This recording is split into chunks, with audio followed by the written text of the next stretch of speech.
고린도전서 14장 19절 한 절 말씀입니다. 오랜만이죠. 한 절짜리 보는 거. 같이 한번 한 목소리로 19절 한 목소리 같이 읽어보겠습니다. 시작. 그러나 교회에서 내가 남을 가르치기 위하여 깨달은 마음으로 5마디 말을 하는 것이 1만 마디 방언으로 말하는 것보다 나으니라. 다시 한번 해보겠습니다. 다시 한번 시작. 그러나 교회에서 내가 남을 가르치기 위하여 깨달은 마음으로 5마디 말을 하는 것이 1만 마디 방언으로 말하는 것보다 나으니라. 아멘. 영환이 이거 온 거야? 반갑습니다. 너무 반가운 사람들이 많이 오네. 예, 반갑습니다. 감사합니다. 또 기존에 또 잘 나오는 분들 반갑다고 안 해줬다고 또 서운해하지 마시고요. 예, 항상 반갑습니다. 수련회를 위해서 기도를 하고 있습니다. 그죠? 수련회를 준비하고 있고 또 여러분들이 일정들을 정말 열심히 조절을 하고 계시는 줄을 저는 믿어 의심치 않습니다. 여러분들이 최대한의 시간들을 낼 수 있으시길 바라고요. 일정표 다 올라갔죠? 딱 보면 첫 느낌이 뭡니까? 박 목사 뭐 하나도 안 하네? 요거죠. 제가 이번에는 다 강사로 다 때려 넣고 그래서 이번에는 저도 가서 이제 여러분들하고 같이 이렇게 밤에 마피아 게임도 하고 다른 것 때문에 막 집회 준비 때문에 막 그렇게 하지 않고 저도 좀 편안하게 좀 그렇게 참여를 하려고 합니다. 그래서 오늘부터 2주 동안 저는 수련회 때 원래 하려고 했던 설교를 하겠습니다. 그래서 수련회 설교를 나누려고 하고요. 수련회 왜냐하면 가는 사람도 있고 못 가는 사람도 있으니까 이 중에 그래서 수련회다 생각하고 말씀을 나누면 좋겠습니다. 항상 말씀을 드리지만 우리 1, 2부 담임 목사님 말씀 전하시는 거 여러분들 꼭 잘 들으시기 바랍니다. 제 동아리 생활할 때 옛날 얘기지만 저희 동아리 간사님이셨거든요. 네, 저희 간사님 계시고 제가 회장이었을 때 저희 동아리가 5명, 남자 5명에서 시작해가지고 정기 모임 하면 막 40명, 50명 될 때까지 엄청나게 많이 성장을 했어요. 한 1년 사이에. 근데 저희가 그때 이렇게 지체들한테, 다른 사람들한테 동아리를 홍보를 어떻게 했냐면 와서 와 보라, 진짜 예수님 만난 것처럼 와 보라, 와서 말씀을 듣고 들어보라. 다른 홍보 하나도 안 했어요. 다른 거 하나도 안 했는데 말씀 듣고 도전받는 친구들이 굉장히 많았었거든요. 그래서 여러분들이 청년부 예배 드리지만 꼭 1, 2부 예배 유튜브에 항상 그날 바로 설교만 딱 떼가지고 영상이 항상 교회 업로드 되니까 참여하시고 들으시길 바라고요. 신기한 일이 항상 일어납니다. 저는 담임 목사님하고 블루투스로 연결돼 있어가지고 제가 설교 전하면 담임 목사님도 거기 그 결에 맞는 설교를 항상 하시는데 희한하게 오늘도 제가 여러분 나중에 들어보시면 알겠지만 제가 준비한 설교 오늘 1부 예배 딱 들으면서 목사님 오늘 말씀으로 새롭게 라는 설교를 하셨는데 그 설교를 딱 들으면서 내가 말하고 싶은 100%를 목사님이 설교했으면 저는 한 30% 정도를 가지고 오늘 설교를 하는 거예요. 그래서 꼭 그 보완이 되니까 꼭 여러분들이 오늘 들어보시기를 바랍니다. 오늘 꼭 집에 가셔서 집에 가는 길에 유튜브 들어보시기 바랍니다. 담임 목사님 1부 설교 들으시기 바랍니다. 수련회 많은 참여해 주시기를 바랍니다. 정의국 선교사님 오셔서 2번 저녁 집회 말씀해 주실 거고요. 오전에도 뭐 프로그램 뭐 넣을까 특강 넣을까 뭐 코이노니아 그런 거 할까 뭐 하다가 그냥 집회를 집어넣습니다. 그래서 이번 수련회는 3번의 집회가 있다. 요거만 기억을 하시면 될 것 같습니다. 나머지는 뭐 바다 구경 가고 뭐 그렇게 하도록 할 거니까 참여를 많이 해주시고 기도해 주시고 기대해 주시면 좋겠습니다. 좋겠습니다. 오늘 여러분들과 나눌 이 설교의 주제, 제가 수련회에 가서 여러분들과 말씀을 전한다면 나누고 싶었던 주제인데요. 오늘 설교는 우리가 읽은 성경에는 방언이라는 부분이 나와 있지만 방언에 대해서 설교를 할 건 아니고요. 오늘 저는 신앙의 태도에 대해서 설교를 하려고 합니다. 고린도서는 고린도 교회에 보낸 바울의 편지인데 고린도 교회는 외국인들의 비율이 훨씬 현저하게 많은 그런 교회였습니다. 구성원들 중에는 부자들, 귀부인 이런 사람들도 있었고 또 남은 대부분의 사람들은 하층민 그런 계층들이 굉장히 많아서 이 어떤 그 계급 차이가 굉장히 많이 나는 교회였어요. 밖에서는 사회에서는 계급 차이가 나지만 교회 안에서는 이렇게 딱 앉아 있으면 뭐 세상 말하는 그런 계급이 없잖아요. 그러니까 그 안에서 사람들은 서로 신앙적인 경쟁심을 가지게 됐는데 그 중에 고린도 교회의 핵심 경쟁이 뭐였냐면 방언이었습니다. 방언 뭔지 알죠? 와다다다 하는 거.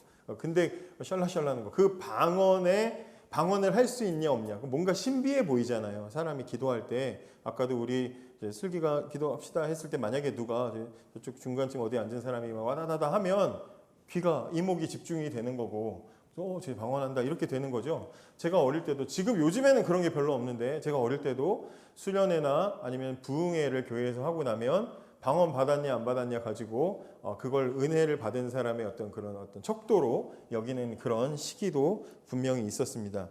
고린도 교회가 이렇게 여러 가지 은사 중에 방언의 은사에 굉장히 집착했던 교회로 굉장히 유명하죠. 그래서 방언을 하는 사람들은 이게 우월감들을 느끼고 그렇게 했다는 거죠. 그래서 사도는 고린도 교회 안에 있는 그런 좀 불균형적인 경쟁심들을 보면서 성도들이 물론 방언도 존중하지만 추구해야 되는 가장 귀중한 은사는 뭐냐? 사랑하는 거다. 그래서 고린도전서 13장은 여러분들에게 굉장히 유명한 장인데 옛날 어른들은 사랑장이라고 불렀거든요. 사랑은 오래 참고 사랑은 그거 있잖아요. 그 말씀이 있는 사랑이 교회 안에서 우리에게 가장 필요한 은사고 우리는 그것을 추구해야 됩니다. 이제 이런 이야기를 하게 되고요. 그리고 14장에 보면 더 본격적으로 방언보다는 예언을 추구해야 된다는 이야기를 합니다. 그래서 14장 1절을 보시면 사랑을 추구하며 신령한 것들을 사모하되 특별히 예언을 하려고 하라 이렇게 되어 있습니다. 여기 추구하며 사랑을 추구하며 이 말은요 굉장히 정제된 표현이에요. 원래는 뭐냐면 추노처럼 사냥감을 끈질기게 찾는 사냥꾼처럼 끈질기게 추적하라 이런 뜻이 바로 추구하며 이런 뜻입니다. 그러니까 절대 다른 거 말고 그것만 바라보고 미친 듯이 쫓아가라 이런 뜻을 가지고 있는 단어입니다. 그래서 교회 안에서 우리가 추구해야 되는 가장 첫 번째는 뭐냐? 이 사랑이에요. 사랑. 공동체를 잘 세워나가는 이 사랑을 우리는 추구해야 된다는 것이죠. 그런 논지로 쭉 설명을 하면서 14장은 특별히 방언, 여러분들이 그렇게 좋아하는 그 방언보다 누구나 막 다 하려고 하는 그 방언, 화려해 보이고 뭔가 있어 보이는 그거보다 예언을 더 중요하게 여기십시오. 이렇게 말합니다. 방언은 내 영혼이 하나님께 드리는 고백입니다. 내 영혼이. 근데 문제는 뭐예요? 내가 못 알아들어요. 내가 왈랄랄라 해도 못 알아듣죠. 방언을 말하고 내가 말하지만 못 알아들어요. 방언을 통역하는 14장을 보시면 방언을 통역하는 통역의 은사도 있다고 해요. 근데 기본적으로는 방언 기도를 하는 사람이 내가 무슨 기도했는지 몰라요. 근데 내 영혼이 하나님께 드리는 고백인 거죠. 근데 여기서 말하는 예언은 전에도 한번 그런 말씀을 드렸지만 예측하다 그런 예언 예자가 아니라 여기서 예는 맡길 예자예요. 그래서 하나님이 맡기신 그 말씀을 잘 깨달아서 가르치는 거. 이게 예언이에요. 뭐 미래를 너는 30살에 뭐 될 것이고 그거 아니고 그런 얘기가 아니고 여기서 예언은 하나님 맡기신 말씀을 전하는 거. 쉽게 말하면 지금 뭐예요? 설교를 의미하는 거예요. 설교. 하나님 말씀을 지금 전하는 거. 이 설교를 더 중요하게 여기십시오. 이제 이 이야기를 하는 거다 이 말이죠. 제가 이렇게 해석을 하고 나면 여러분들이 오늘 설교는 무슨 이야기를 하려는 거구나라는 것을 대충 이해를 하실 수 있겠죠. 제가 방언을 못해요. 근데 못한다고 해서 제가 뭐 부인하거나 뭐 부정하고 막 그런 게 아니라 이 방언이라는 것은 분명히 개인의 영혼에 분명히 개인적으로는 유익한 부분들이 있지만 그러나 이 사도가 말하는 것은 뭐냐면 교회 공동체 전체로 봤을 때는 그것도 중요하고 좋지만 그것보다 하나님 말씀을 잘 깨달아 알고 듣고 배우고 전하는 것이 훨씬 더 교회의 유익에서는 중요합니다. 이 이야기를 하고 있는 거라 이 말이죠. 똑같은 소리인데 방언의 소리보다 설교의 소리가 더 중요하다. 전쟁을 하면 옛날 전쟁은 나팔 소리를 듣고 뭐 공격하라 뭐 빠져라 이 나팔 소리로 다 신호를 줬잖아요. 근데 이제 오늘 8절에 오늘 읽지 않았지만 8절부터 보시면 나팔수가 정확하게 그 표현을 하지 못하면 아무 의미가 없다. 이제 이런 이야기를 하는 거예요. 8절부터 12절 한번 같이 읽어볼게요. 8절부터 12절 시작. 만일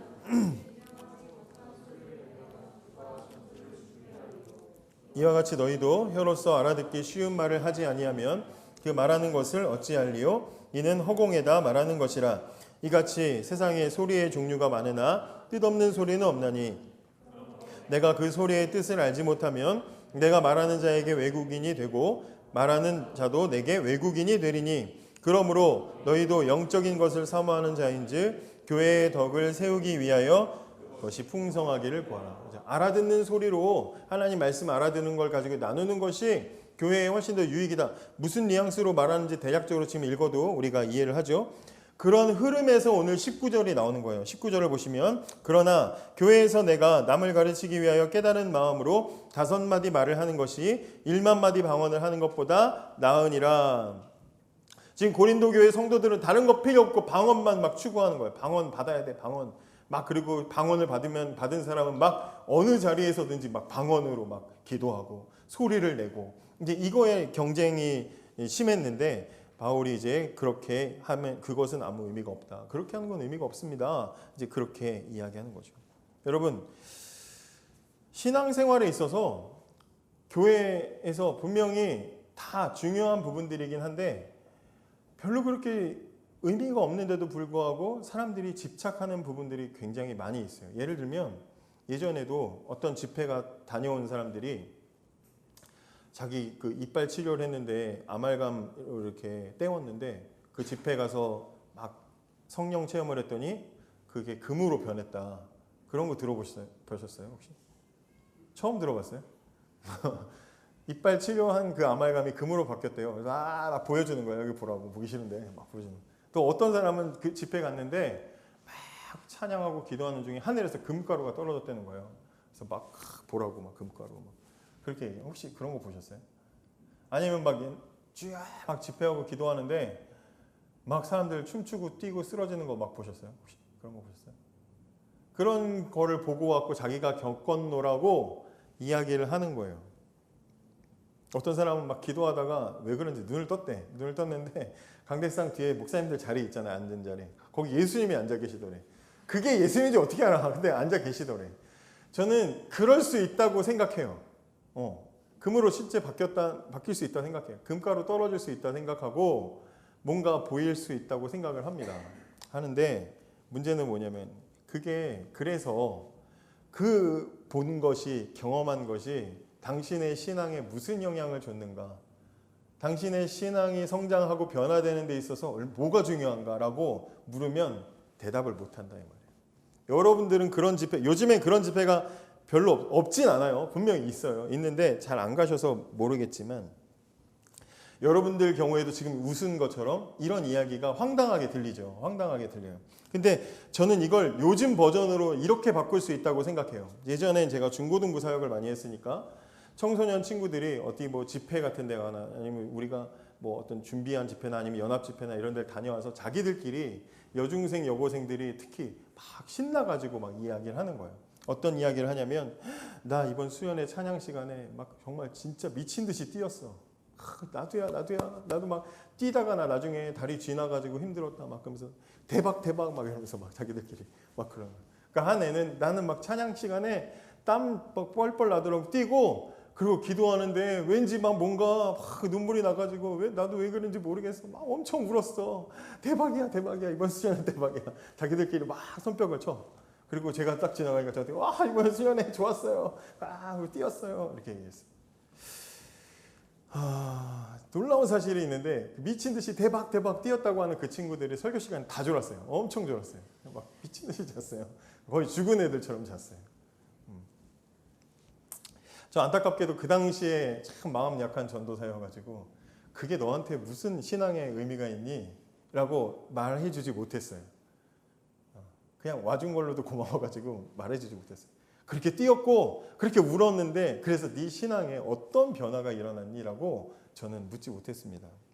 여러분 신앙이 그냥 그런 어떤 경험을 한번 한 것 가지고 무언가가 완성된다면 우리의 신앙은 신앙일 수가 없죠.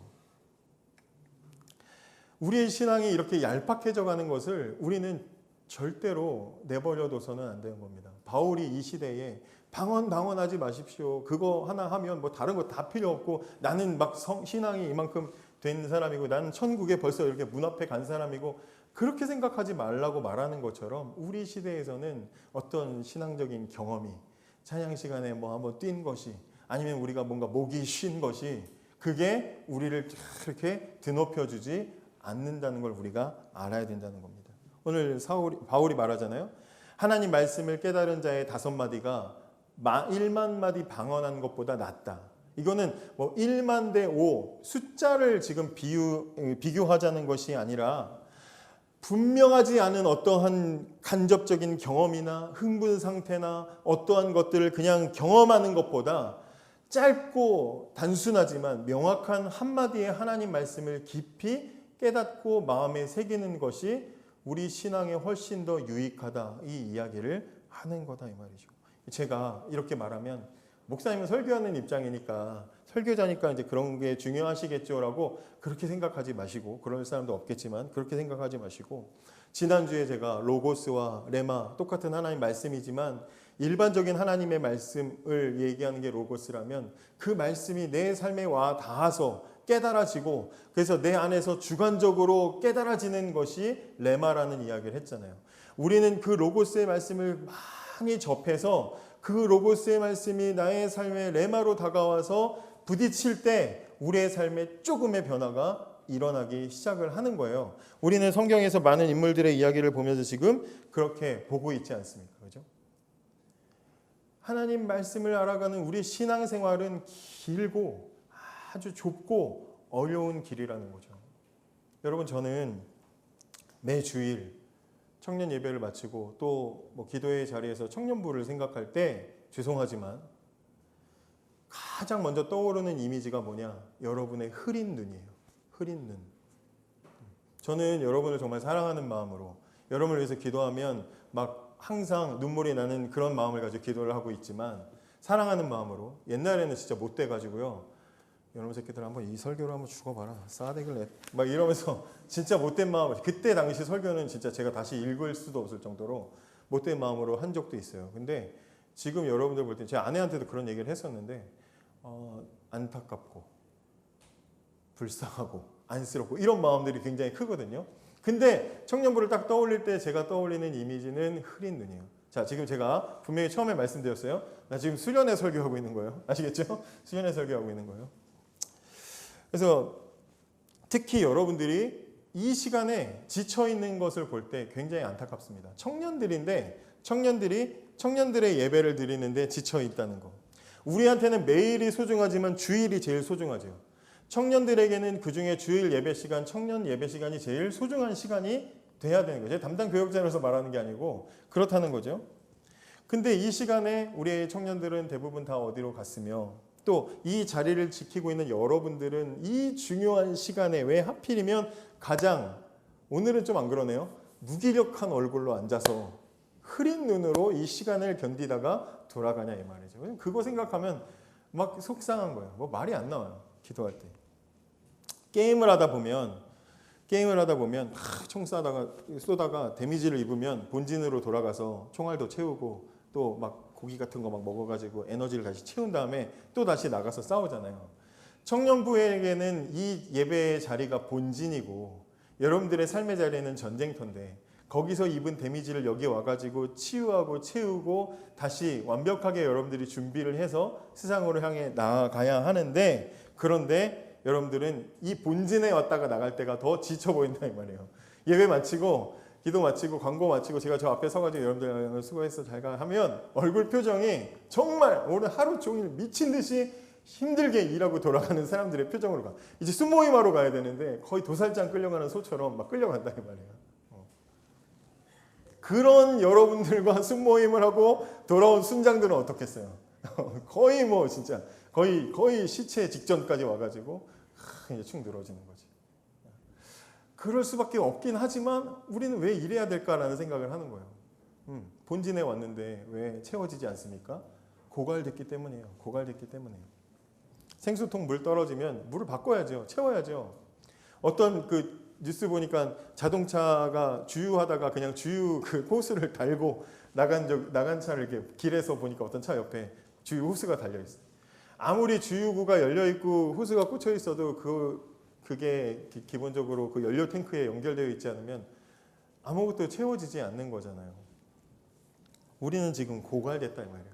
고갈돼서 이 자리에서 채워지지 않는 거죠. 여러분들은 고갈됐음에도 불구하고 연료 탱크의 뚜껑을 열 생각을 하지 않고 앉아 있는 거죠.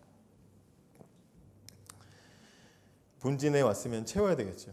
그러니까 여러분들이 이 시간에 나와 있는 이유는 채우기 위해서 나와 있는 건데 은혜로 가득 채울 준비를 하고 와서 앉아 있어야지. 시간이 지나면서 말씀을 듣고 찬양을 할 때 벌써 채워지고 또 새겨지고 다시 리마인드가 되고 용기를 얻고 그래서 처졌다가도 와서 예배에서 힘을 얻고 힘있게 목사님 하면서 이렇게 화이팅하고 나가야 되는데 순장들이 감당 못할 정도로 막 그렇게 은혜가 넘쳐나야 되는데 이 시간을 흐린 눈으로 모여서 겨우 시간을 견디다가 돌아가면 세상에서 잡아먹힐 수밖에 없지 않겠습니까? 연인을 만나도 다 연애 해보셨을 거 아니에요. 연인을 만나도 뜨겁게 서로 사랑하는 상황에서는 서로 준비하고 기대하고 얼굴 뭐 거울을 막 봤다가 또 봤다가 화장실 앞에서 봤다가 안방에서 봤다가 또 뭐 문 앞에서 또 봤다가 그러면서 막 꾸미고 또 남자애들도 이렇게 말할까 저렇게 말할까 뭐 막 온갖 생각들을 다 하면서 준비하고 그리고 가서 서로의 사랑을 가득 채우고 풍성해지는 거잖아요. 근데 오랜 장기 연애를 한 오랜 커플들은 어때요? 빨리 집에 가야 되는데 집에 갈 생각만 하고 형식적으로 만났다가 뭐 할지도 하나도 안 정하고 그러다가 그냥 헤어지는 거잖아요. 거기에는 사랑이 풍성해지지 않는 거죠. 우리 찬양단이 열심히 찬양을 준비하고 인도하고 있는데 제가 항상 말씀을 드리지만 찬양은 항상 결과예요. 결과. 내가 만난 하나님 주신 귀한 은혜에 대한 결과로서 여기 나와서 주광대하신 애가 나와야지 그게 찬양인 거예요. 그죠? 그 시간에 없는 은혜를 채우려고 해서는 안 되는 거예요. 찬양은 결과예요. 지금 우리 찬양단이 그런다는 이야기가 아니에요. 절대로 오해하지 마세요. 제 찬양을 20년 이상 했고 나도 무슨 말인지 저도 여러분들이 어떤 마음을 하는지 잘 알고 있기 때문에 힘들 거예요. 여기서 찬양 인도하는 게 쉽진 않을 거예요. 그런데 어쨌든 우리 모두에게 찬양은 결과로서 나타나야 되는 거예요. 이 찬양이 여러분들의 분위기를 맞춰주기 위해서 서는 게 아니다 이 말이에요. 불 끄고 뭐 하면 뭔가 여기서 좀 차분해져야 되겠다. 분위기 만드는 시간이 아니라는 거예요. 여러분들은 여러분들의 한 주간의 삶에서 광대하신 주님을 만나고 또 찬양단은 그 삶에 플러스해서 이번 주 부를 콘티 속에 가사 속에 노래되는 고백되는 그 하나님을 깊이 생각하고 여기 서서 주님이 광대하시다 고백할 때 서로에게 그게 결과로 나타날 때 이 예배가 은혜로운 예배가 되는 거죠. 그러니까 싱어들도 찬양단 우리 반주팀들도 뭐 잘 그렇게 하고 있겠지만 음악적인 완성도보다 내가 이 찬양의 노래를 가사를 얼마나 깊이 내 마음속에 느끼고 경험하고 있는지를 아는 게 중요해요. 한 주간 살다가 안 될 수 있어. 못 할 수 있잖아요. 그죠? 그럴 때는 과감하게 내려놓을 수도 있어야 돼. 나 이번 주에는 내가 싱어인데 내가 반주자인데 또 그렇다고 다음 주부터 다 내려놓으면 안 돼. 순차적으로 이번 주에 나 도저히 못 서겠습니다. 근데 그런 찬양팀도 봤어요. 중요한 메인 뭐 찬양 싱어인데 내려놓는 거야. 그러면 그 사람은 그냥 맨 앞에 앉아서 그냥 제일 열심히 예배를 드리고 기도하는 거야. 그런 것도 필요한 거죠. 하나님 앞에. 왜 억지로 우리가 강제로 설 필요는 없는 거죠. 여기 앉아 계신 여러분들도 마찬가지예요. 어디 한번 은혜 끼쳐봐라 이러면서 관객처럼 앉아서 오늘은 뭐 찬양이 어땠네 그러라고 여기 앉아 있는 게 아니에요. 우리는 지금 예배는 우리가 서로를 뭐 평가하고 판단하려고 모여 있는 게 아니라 저는 설교로 찬양단은 찬양으로 여러분들은 함께 참여하는 걸로 하나님께 보여드리는 거예요. 우리는 그렇게 드리고 있는 거란 말이에요. 그러니까 어디 한번 내 마음을 열어봐라. 절대 못 열 걸 뭐 그러면서 그러진 않겠지만 그런 태도로 있으면 안 된다는 거죠. 여러분 예배의 핵심이 뭐예요? 드리는 거잖아요. 하나님께 내 삶을 내 마음을 하나님께 담아서 드리면 하나님은 이 시간에 우리의 삶과 우리의 예배를 받으시고 하나님께서 하늘의 은혜로 우리에게 응답해서 우리의 모든 불순물이 제거되고 은혜로 가득 채워져서 만땅 채우고 돌아가는 게 그게 이 예배의 자리 아니겠습니까? 여러분 교회는 말씀 위에 세워졌습니다. 그러니까 말씀으로 우리는 이 모든 것들을 채워나갈 수 있어야 돼요. 우리 청년부를, 우리 교회를 단단하게 다지는 것은 다른 게 아니라 무슨 수련회, 아니 무슨 어떤 단체 활동이 아니라 하나님의 말씀이라는 것을 절대로 잊어버려서는 안 됩니다. 말씀 없이 관계를 맺어나가고, 말씀 없이 친하게만 지내고, 말씀 없이 긴 시간 카페에서 대화를 오래 나눈다고 해서 거기에 하나님께서 개입하시고 단단하게 우리의 마음을 만들어주시는 일은 절대로 일어나지 않습니다. 물론 모임을 위주로, 교제를 위주로, 친교를 위주로 많이 하다 보면 일시적으로 활성화는 될 수 있습니다. 그러나 아주 극심한 타락으로 이어지게 되는 것이 교회의 역사가 우리에게 말해주는 거예요. 말씀을 잠깐 버리고 너무 말씀하니까 그만하자고 종교개혁이 일어나고 한 100년 뒤에 너무 말씀만 하니까 이제 그만하고 은혜로 우리 함께 같이 우리의 삶을 나누고 어울립시다 하고 어울리는 분위기가 이끌어지고 나서 유럽 교회는 크게 타락하게 되고, 그리고 다른 이상한 종교들이 들어오게 됐어요.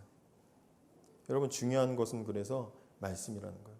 여러분 인생에 다른 안 좋은 사건은 일어나면 안 되겠지만, 여러분 인생에 제가 기도하면서 가장 여러분들의 인생에 있어서 20대 때, 여러분들의 20대, 30대 초반에 여러분들의 인생에 단 한 번이라도 반드시 일어났으면 좋겠다고 제가 기도하는 사건이 있는데, 그게 뭐냐면 하나님 말씀 앞에 녹아버리는 사건이에요. 하나님 말씀이 내 삶을 정확하게 꿰뚫어서 하나님 말씀을 통해서 내가 어떠한 사람인지, 오늘 2부 예배 담임 목사님 설교로 치면 우리의 혼과 영과 골수를 쪼개서 나의 모든 실체를 다 드러내는, 그래서 하나님 말씀 앞에 내 실체가, 정체가 완전히 드러나서 완전히 하나님 앞에 항복하는, 완전히 녹아버리는 그런 사건이 여러분 인생에 단 한 번이라도 일어나야 되는 거예요. 그때부터 변화가 있는 거죠.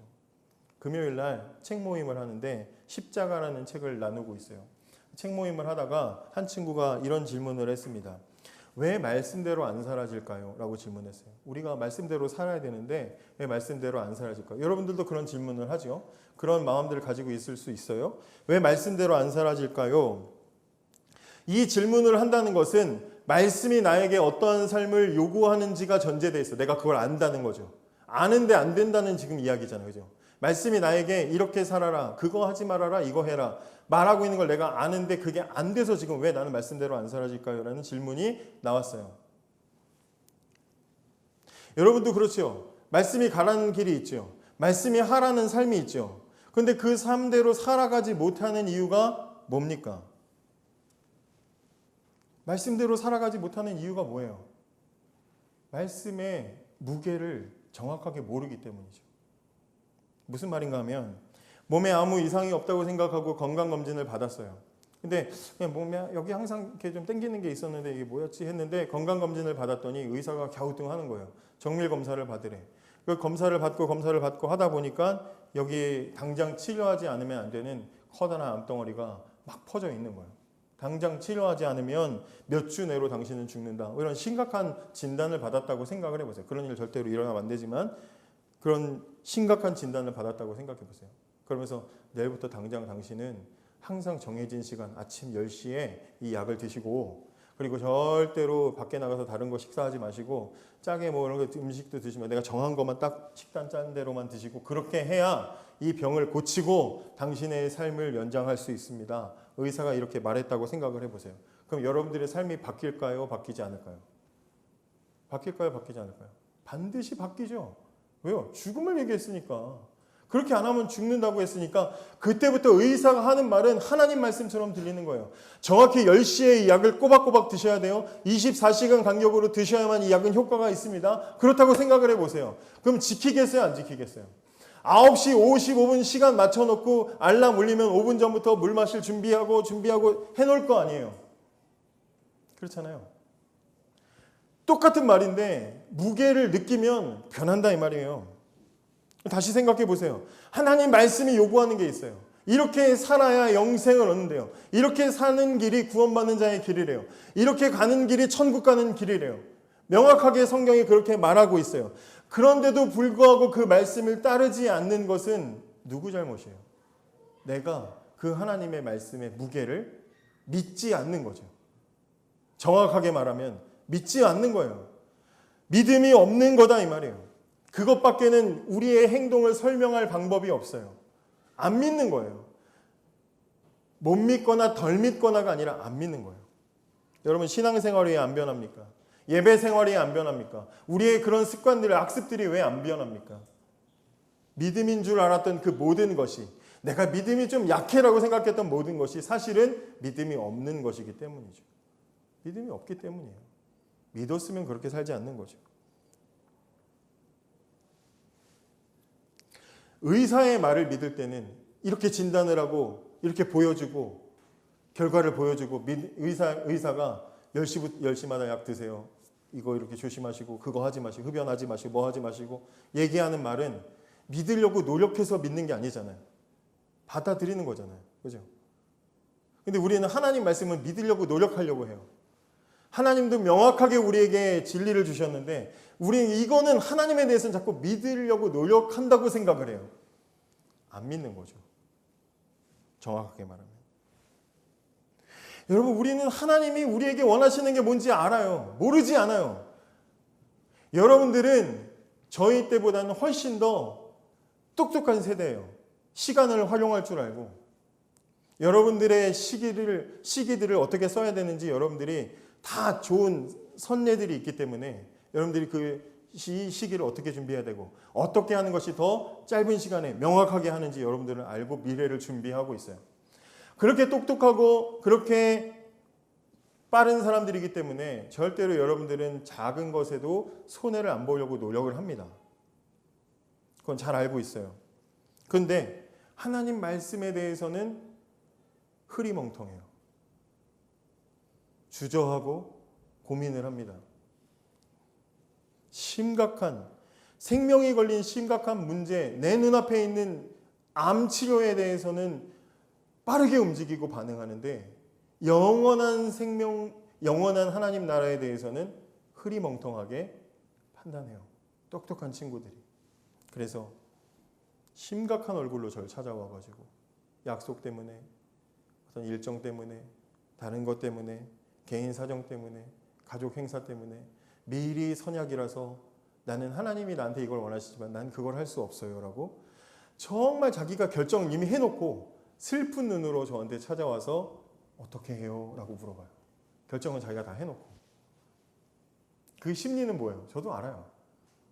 그 목사가 그 얘기를 듣고 순장이 그 얘기를 듣고 어쩔 수 없지 하면 그 마음에 그 불편한 부분을 없애는 거죠. 목사님도 괜찮다고 했잖아. 그거 아니에요? 여러분 신앙생활은 그렇게 하는 게 아니죠. 내 힘으로 하는 게 아니잖아요. 우리가 지금 아브라함부터 야곱 이야기, 그 이야기를 우리가 왜 살펴봐요? 수천 년 전에 있었던 사람 이야기를. 자기 의지로 안 되고 하나님이 붙잡아서 이끌어가는 사람들 이야기 아닙니까? 여러분 우리의 지금 신앙의 정서와 상태를 정확하게까지는 모르겠어. 내가 이 의도를 잘 몰라서. 근데 어쨌든 단적으로 보여주는 한 찬양이 있어요. 요즘 찬양 중에. 한번 띄워줘 볼래요? 여러분 알걸요? 저도 되게 많이 불렀어. 좋아했어요. 누가 지은 건지도 모르겠고 왜 어떤 의도로 지었는지도 잘 모르겠어요. 뭐 이분을 제가 비판할 생각은 전혀 없습니다. 저는 정말 이 찬양을 많이 불렀고 좋아해요. 근데 이 찬양은 제대로 설명되지 않으면 오해를 살 가능성이 굉장히 높다고 생각해요. 나는 일어섭니다라는 찬양이에요. 보면 어둠 속에 아무것도 보이지 않아도 주님의 약속을 잊을 때에도 주가 붙으시게 버텨내는 삶, 주가 원하는 삶. 절망 중에 무엇 하나 들리지 않아도 예수의 능력이 힘 잃어가도 주의 자녀이기에 예배하는 삶, 주가 원하는 삶. 그리고 가사 나는 일어섭니다. 와 좋아요. 난 너무 많이 불렀어. 저도 좋았어요. 더 이상 내 삶의 아픔이 아프게. 저는요 이 찬양이 지금 우리 세대의 신앙관을 보여주는 하나의 대표적인 찬양이라고 생각해요. 멜로디도 좋고 다 좋고 뭔가 좋고 그래서 부를 때 뭔가 막 뭉클하고 감격적인 그런 것도 있어요. 저 아까 아이들이 대박 했던 것처럼 그런 대박의 요소가 분명히 이 찬양 가사의 멜로디에 있는데 조금만 정신을 차리고 다시 가사를 잘 보면 무슨 말을 하는지 잘 모르겠어요. 무슨 얘기를 하고 싶은 건지. 너무 힘들어서 주님이 나에게 주신 약속도 희미해져가고 나에게 주신 주님의 능력도 막 사라져가고 힘을 잃었는데 내 삶에 느껴지지 않는데 그래도 예배의 자리에 가는 것을 주님이 원하시니 내가 일어서서 가겠습니다. 이런 가사예요. 가사를 잘 보면. 하나님 나한테 주신 은혜와 이런 거 내가 희미해지고 내가 흩어졌지만 내가 생각할 때 예배의 자리를 하나님이 원하시니 나는 일어섭니다. 내 발로 가겠습니다. 이런 가사야. 아픔이 아프게 드지. 이 가사는 너무 좀 소녀적인 가사가 아닌가요? 아픔이 아프게 배고픔이 배고프지 않게 하겠습니다. 이런 것처럼 그런 좀 가사는 좀 이상해. 어쨌든 여기서 말하는 것은 내 몸과 영혼을 이렇게 상처받은 채로 내버려 두지 않고 예배의 자리에 가서 회복하겠습니다라는 뜻인 건 알겠어요. 의도는 알겠어요. 근데 어떤 의미로 이렇게 쓰셨는지는 잘 모르겠어요. 이렇게 보면 이 가사대로만 보면 나의 힘이 되어주시고 나는 불가능한데 내 예배의 자리로 나를 불가능한 상황 속에서도 억지로라도 이끌어내셔서 예배자로 만들어내시는, 굴복하게 하시는, 항복하게 하시는 하나님은 안 보여요. 내가 가겠습니다가 나와 있어요. 저 다시 말씀드리지만 이 찬양을 제가 싫어하는 게 아닙니다. 이분을 누가 만들었는지도 몰라요. 안 싫어요. 근데 이 찬양의 고백이 꼭 저와 여러분의 애매한 신앙생활 같다 이 말이에요. 애매한 신앙생활. 뭔가 힘차게 했는데 뭔가 울면서 불렀는데 남는 건 없어요. 은혜는 없어. 하나님은 없어요. 내 의지로 백날 이 찬양 불러봤자 내 삶에는 변화가 없습니다.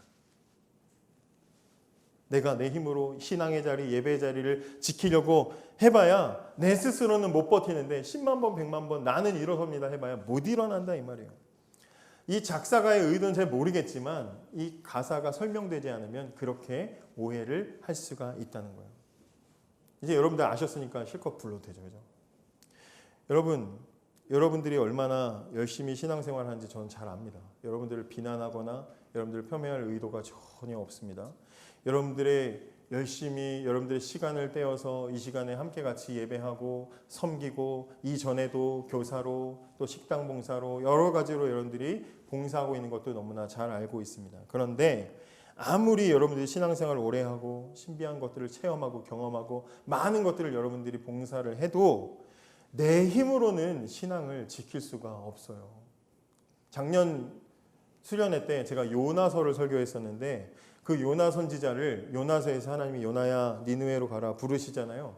근데 그 요나 선지자는 사실 그 전에도 한번 하나님이 부르셨던 선지자였어요. 전에도 여러분 기억하시는지 모르겠지만 그래서 하나님이 그 북이스라엘 나라 사람인데 북이스라엘이라는 나라가 아주 쇠퇴했다가 아주 크게 성장을 하는 데 있어서 그걸 예언했던 사람이 요나예요. 지금으로 치면 이런 거예요. 제가 지금 우리나라 뭐 경기도 안 좋고 여러 안 좋은데 제가 청년부 예배 시간에 여러분 제가 하나님께 기도했는데 어제 하나님 응답하셨습니다. 그러면서 우리나라가 지금 경기가 안 좋은데 1년 내에 우리나라가 지금 옛날 발해의 영토를 다 회복하고 전 세계 1위 강대국으로 성장할 것입니다. 근데 여러분들처럼 비웃어. 근데 1년 사이에 그 일이 일어났어.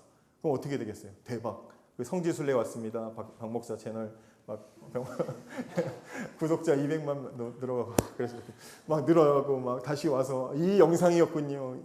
그러면서 저한테 함부로 못하겠죠. 그죠? 대단한 사람이 되겠죠. 요나가 그런 사람이었다 이 말이에요. 나라가 회복될 겁니다. 그럴 기미가 전혀 없었는데 하나님이 그 요나의 예언 뒤로 나라를 회복시켜 주셨어요. 옛날 솔로몬 때처럼 나라를 부강하게 만들어 주셨어요. 하나님의 큰 일에 쓰임을 받았던 사람이었다 이 말이에요. 그런데 그리고 한참 지나서 다시 하나님이 요나를 부르셔서 이번에는 니느웨로 보내시는 거예요. 근데 그 요나서 1장 1절과 2절에 보면 요나를 부르실 때 하나님이 요나야 우리 경력직 좋아하잖아요. 우리는 경력직. 뭔가 그냥 조금만 시켜도 다 알아서 할 수 척척척. 주인보다도 더 잘하는 사람 경력직 좋아하잖아요. 근데 요나야 너 경력직이니까 너 알아서 가가지고 내가 원하는 거 뭔지 알지? 너 뭔지 알지만 3번 말하면 가서 요나가 하면 얼마나 좋아요. 세상적으로는 그렇게 할 텐데 요나서 1장 1절과 2절을 보면 하나님이 요나를 부르실 때 맨 첫 마디가 뭐냐? 너는 일어나라 이거예요. 하나님이 부르시지 않으면 아무리 경력직이라도 아무리 대단한 사람이라도 하나님이 부르시고 하나님이 일으키시지 않으면 아무 일도 할 수 없는 게 그게 우리예요. 그냥 나는 일어섭니다 100번 불러서 되는 게 아니다 이 말이죠. 오히려 하나님께 나를 사용해 주소서, 나를 일으키소서 이렇게 고백하는 것이 더 정직하고 올바른 고백이 된다 이 말이죠. 우리가 아브라함, 이삭, 야곱 매번 보는 게 다 그거잖아요. 하나님이 일으키시잖아요. 하나님이 못난 짓 하면 자꾸 일으키시는 게 하나님의 사람들이에요. 저와 여러분도 그렇다 이 말이에요. 이렇게 될 때 우리가 온전하게 일어날 때 우리가 딛고 일어설 수 있는 힘은 하나님 말씀을 기반으로 서야만 할 수 있는 거다 이 말이에요. 저는 우리 시대에 자꾸 찬양 이야기해서 죄송한데요. 찬양이 우리 시대를 어렵게 만들고 이 시대의 교회를 어렵게 만들고 있다고 저는 생각하고 염려합니다. 우리 찬양팀이 그렇다는 게 아니라 그렇다는 거예요. 수영이는 해봐 1년도 안 했는데 저는 20년을 했거든요. 지켜보면서 그런 생각이 들어요. 고린도 교회 방언처럼 지금은 찬양이 아닌 찬양의 형식을 가진 음악이 교회를 지배하고 그것을 자랑거리로 삼는 시대가 되었어요. 코로나를 지나면서 보여지는 예배가 활성화되면서 더 크게 되었다고 생각해요. 스레드에 제 이 개인적인 생각을 올렸다가 정말 욕을 처먹고 얼마나 저 터지고 막 제 스레드의 게시물이 2,000회를 넘었습니다. 3,000회 계속 올라가더니 욕을 당신 같은 목사가 말하면서 욕 바가지로 죄송합니다 하고 바로 삭제했어요. 그만큼 지금 시대가 그렇다는 거예요. 가벼운 시대. 왜냐? 저는 알아요. 제가 중고등부 사역을 했기 때문에 알아요. 수련회 준비하다가 조금 애매하고 부족하고 설교 부족하잖아요. 그러면 찬양으로 때웁니다. 사역자로서 양심 고백을 하는 거예요. 찬양을 막 애들이 좋아하는 찬양을 해서 분위기를 막 시켜놓으면 그날 설교를 세상 말로 죽 썼어도 그날 애들이 뜨겁게 막 찬양 시간에 뛰고 막 울고불고 만드는 거는 제가 찬양 인도 경력이 있으니까 할 거 아니에요. 하면 좋았다 그래요. 그렇게 넘어가고 회피하는 적이 많았어요. 그래서 말하는 거예요. 찬양이 왜 강조될까요? 예배에서 말씀을 듣고 깨닫고 그 말씀을 하루하루 알아가고 큐티하고 하나님 말씀을 공부하듯이 배우고 우리 순모임 30분 하면서 하나님 말씀 조금씩 알아가는 건 시간이 오래 걸리고 내 에너지를 많이 쏟아야 되는 일이에요. 그런데 음악적인 그 분위기에서 내가 뭔가를 감동을 느끼고 뭔가 내 마음에 조금 자극이 오고 내가 뭔가에 젖어드는 건 쉬워요. 그렇기 때문에 계속해서 우리 시대의 교회는 찬양을 강조하는 거예요. 물론 이번 수련회 가도 찬양은 1시간씩 제가 하라 그랬어요. 많이 하라 그랬어요. 평소에 못하니까. 방언에 열광하던 고린도 교회의 상황을 지금 우리로 치면 그렇다는 거예요. 찬양 집회 10,000번 가는 것보다 하나님 말씀을 명확하게 30분짜리 설교로 깨닫는 것이 훨씬 더 중요하다는 거예요. 하나님께서 주시는 은혜는요. 명확하게 선명하게 옵니다. 느낌이 아니에요. 좋았었어. 뭔가 있었던 것 같아. 뜨거웠었어. 그런 게 아니라 하나님 주신 은혜는 명확하게 말씀을 통해서 우리에게 깨달아집니다. 명확하게 진리이기 때문에. 여러분 절대로 제 말을 오해하지 마시고 우리 목사님은 찬양 싫어한다 그런 생각하지 마세요. 전 찬양인도 하니까 저도. 여러분 찬양했다고 예배 오늘 참석했다고 거기서 만족하시면 절대로 안 돼요. 교사도 했고 나는 식사봉사도 했고 나는 찬양도 했고 나는 예배도 참석했고 순모임도 했고 하루 종일 스케줄 엄청 많은 거 나 다 했다 만족하면서 돌아가시면 안 된다는 거예요. 그것을 통해서 하나님이 나에게 어떤 말씀을 주셨는지 그걸 여러분들이 확인해야 거기에 만족이 있는 거죠. 그러기 위해서는 뭐 해야 돼요? 매주일 예배를 말씀을 진지하게 들어야 되죠. 진지하게 들어야 됩니다. 하나님 말씀을 진지하게 들어야 됩니다. 이 시간을 위해서 여러분들의 영혼의 컨디션을 조절하셔야 돼요. 적어도 5분 전에는 들어와서 앉아 있어야죠. 예배 드릴 건데. 그죠? 어디서 졸다가 믿음 충전소에서 믿음을 충전하랬더니 간식 먹고 잠들었다가 깨가지고 침 닦으면서 들어와가지고 그러면 안 된다는 거지. 적어도 5분 전에는 들어와서 앉아있어야죠. 또 나눠야 돼. 깨달음은요 나누면 커져. 여러분들 경험해 보시면 알아요. 말씀을 묵상하고 나눠. 내가 생각한 말씀 묵상을 나눴어요. 근데 상대방이 나눴는데 내가 생각한 거는 또 다른 걸 나눴어. 그때 커지는 거예요. 말씀의 바운더리는 그때 커지는 거예요. 은혜를 계속해서 나누세요. 끊임없이. 지난주에 저 아내도 저 뒤에 있지만 제 딸이 저희 좁은 집에서 앞구르기 연습을 그렇게 하는 거예요. 앞구르기 연습을 그 좁은 침대에서 아니 그냥 지 혼자 하면 되는데 아빠 엄마 봐줘 나 이거 맞아 막 그러면서 계속 봐달라고 하는 거예요. 얘가 학교에서 좀 그걸 못해서 망신당한 뭐 그런 경험이 있든지 그럴까봐 걱정돼가지고 연습을 계속 땀 뻘뻘 흘리면서 에어컨을 그렇게 틀었는데도 땀 뻘뻘 흘리면서 계속 연습을 하는 거야. 밤 11시 막 이때 하는 거예요. 내일 이거 하니까 이거 체육 시간에 해야 되니까 앞구르기 연습을 하는 거예요. 여러분, 말씀을 깨닫지 못하고 돌아간 날이 혹시 있습니까? 이렇게 예배를 마치고 집에 갔는데 순모임도 했는데 오늘 공허해, 아무것도 없어. 그런 날 있을 수 있죠. 말씀을 깨닫지 못한 날. 저도 뭐 정말 어쩌다 한 번씩 일부 예배 때 거하게 좋은 적이 있습니다. 눈을 한참 감고 저도 모르게 잠깐 천국 갔다가 눈 떴는데 설교하는 목사님과 눈 마주칠 때 그럴 때 있었어요. 저도. 그날은 뭐 들은 게 없어. 뭐 공허해, 아무것도 없어요. 그런 날 있죠. 여러분, 말씀을 깨닫지 못하고 돌아간 그 주간에 여러분 어떻게 살고 계십니까? 주일날 말씀 못 들었어. 그럼 그 한 주간 어떻게 사셔요? 다음 주에는 그러지 않기 위해서 노력하고 있습니까? 앞구르기만 못해도 제 딸은 그렇게 죽어라고 앞구르기 연습을 하는데 실패할까봐, 앞구르기 못할까봐, 성공 못할까봐 그렇게 각오를 하고 지 몸을 굴리는데, 말씀을 깨닫지 못한 사람이 그 한 주간을 그런 각오보다도 못하게 살아가면 어디에서 하나님 주시는 은혜가 있겠습니까? 그죠? 여러분, 다음 주에도 하나님 말씀을 깨닫지 못할까봐 두려워하는 마음이 여러분들 안에 있냐 이 말이에요.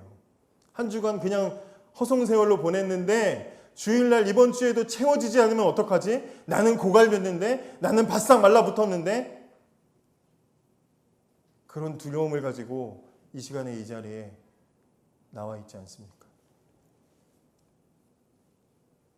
여러분, 하나님 말씀을 깊이 깨닫고 그 말씀이 비춰지는 내 자신을 보고 아파해 보셨습니까? 내가 살아가는 삶에 해결되지 않는 문제들이 있었는데 말씀을 통해서 그 말씀의 진리가 깨달아지고 하나님의 뜻이 이것이구나 알아서 그 기쁨과 감격을 가지고 기뻐하면서 돌아가 본 적 없습니까? 그리고 그렇게 나는 깨달았는데 여전히 내 옆에 있는 지체는 하나님 말씀을 깨닫지 못하고 멍하니 흐린 눈을 가지고 있다가 졸다가 돌아가는 것을 보고 안타까워하면서 기도의 자리에서 기도해 보셨습니까? 그런 게 있어야 그게 교회죠. 그게 청년이죠.